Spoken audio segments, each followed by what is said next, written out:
अस्सलाम वालेकुम। उम्मीद करती हूँ कि आप सब खैरियत से होंगे। हलवा पूरी की एक ऐसी रेसिपी आपके साथ आज शेयर करने लगी हूँ जिसे अगर आप एक दफ़ा ही ट्राई करेंगे तो आपकी पूरियाँ बहुत ही सॉफ्ट और मज़ेदार बनेंगी। लेकिन उसके लिए आपने वीडियो एंड तक ज़रूर देखनी है ताकि छोटी छोटी टिप्स हैं जो नज़रअंदाज ना हो और आपकी पूरियाँ बहुत ही सॉफ्ट बने।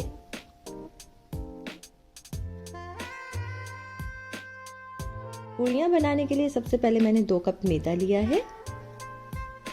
इसमें मैं 1 कप गंदम का आटा डाल दूंगी। फिर इसमें मैं 1 चाय का चम्मच नमक ऐड कर दूंगी और इसको मिक्स कर लूंगी।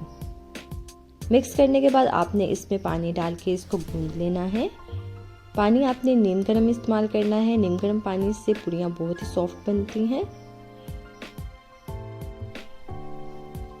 बहुत ज़्यादा सख्त आटा नहीं आपने गूंदना, नरम सा आटा गूंदना है। आटा गूंदने के बाद आपने इसके ऊपर ऑयल लगा के इसको 15 मिनट के लिए रख देना है।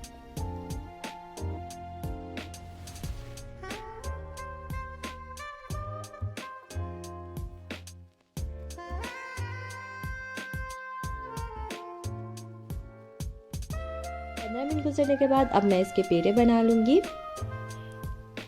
पूरियाँ आपने अपनी कढ़ाई के हिसाब से बेल लेनी है। अगर आपके घर में बड़े साइज़ की कढ़ाई है तो आप बड़ी पूरियाँ बेल लें। आमतौर पर घरों में नॉर्मल साइज़ की कढ़ाइयाँ होती हैं, इसलिए मैंने छोटे छोटे पेड़े बना लिए हैं। पेड़े बनाने के बाद मैं इसके ऊपर ऑयल लगा के इसको आधे घंटे के लिए रख दूँगी।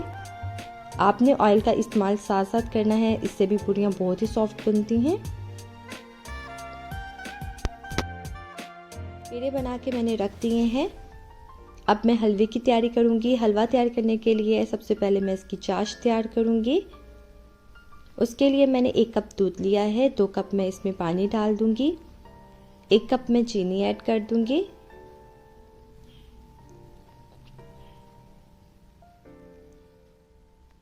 और जब पानी में चीनी अच्छे से मिक्स हो जाएगी तो आपने इसमें थोड़ा सा फूड कलर ऐड कर देना है।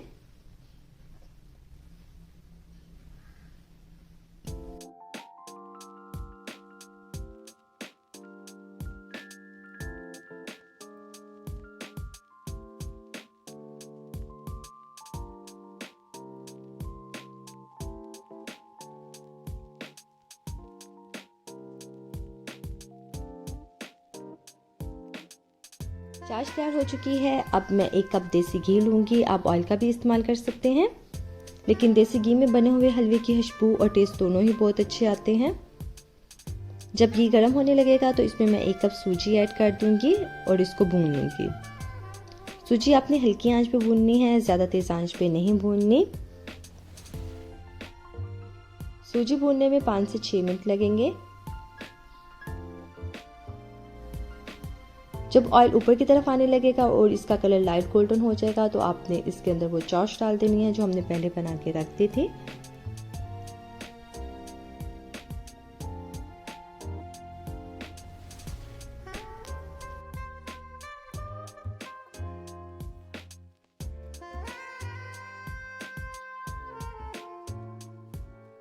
सूजी भूनते वक्त इसमें मैंने 1 अदद छोटी इलायची भी डाल दी थी। अब मैं इसको मिक्स कर लूँगी। मिक्स करने के बाद मैं इसका पानी खुश्क होने दूँगी। जब पानी खुश्क हो जाएगा और ये थिक होने लगेगा तो समझें आपका हलवा तैयार हो चुका है। बहुत ज़्यादा आपने इसको थिक नहीं करना, हलवा पूरी के साथ नरम हलवा ही अच्छा लगता है।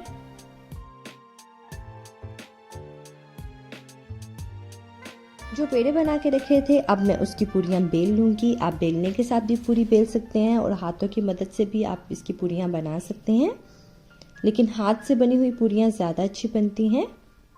आपने हाथों पे ऑयल लगा के इस तरह से आपने इसको पूरी की शेप दे देनी है।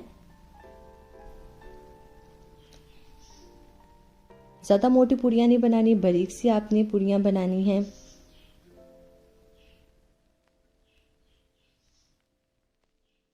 पूरियाँ फ्राई करते वक्त आपने इस चीज़ का ख्याल रखना है कि आपको ऑयल सही गर्म होना चाहिए।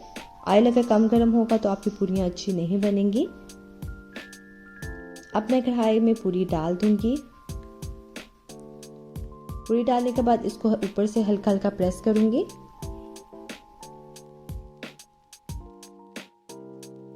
पूरी की एक साइड को सिर्फ 15 से 20 सेकंड के लिए आपने फ्राई करना है।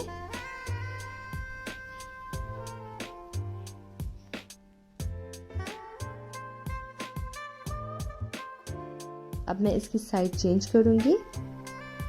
साइड चेंज करने के बाद दूसरी साइड को सिर्फ आपने 5 से 10 सेकंड के लिए ही फ्राई करना है और जब इसका कलर स्किन होने लगेगा तो समझे आपकी पूरी फ्राई हो चुकी है।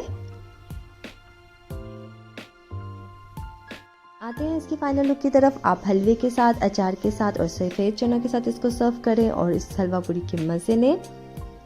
बाजार से सफ़ेद चनों की रेसिपी मैंने इससे पहले वीडियो में अपलोड कर दी है, आप ज़रूर देखिएगा। आप ये रेसिपी ज़रूर ट्राई कीजिएगा और कमेंट सेक्शन में बताइएगा कि आपकी ये पूरियाँ कैसी बनी हैं।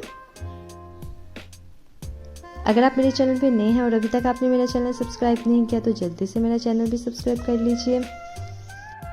अल्लाह ताला आप सबको अपनी हिफाजत में रखे, दुआओं में याद रखिएगा। अल्लाह हाफिज़।